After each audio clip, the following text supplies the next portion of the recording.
Hey there, here are my top tips to getting clean, clear quality pro vocals in your home studio.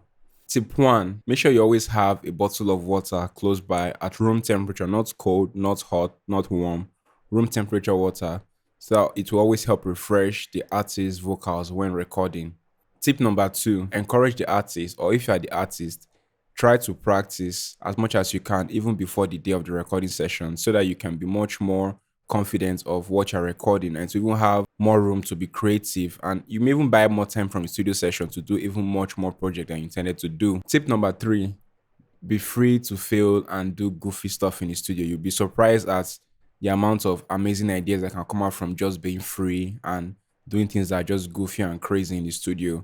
You may just get something magical from a mishap. Do not be scared to make mistakes in the studio. Tip number 4: avoid clipping. If you're recording yourself in your home studio, one of the easiest way to avoid clipping is by turning down the gain on your microphone preamp or your audio interface.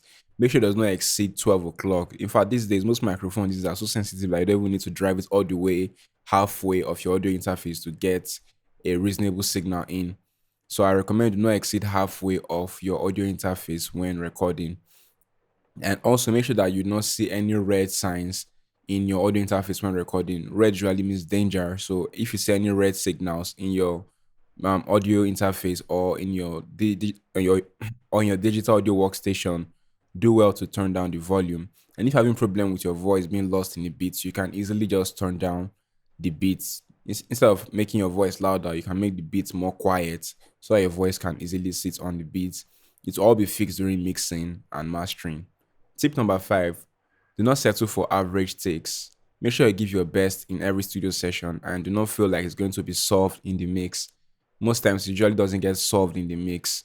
Make sure you give a take that you are confident of, that you're proud of, and then the mix is going to come out even much better than you expected. Remember, this is a process from proper songwriting to proper recording, then to proper mixing, then mastering, and so on. So this is all a chain reaction. So if you are messing it up at the early stages, you're only going to end up with a hot bowl of mess at the end of the day.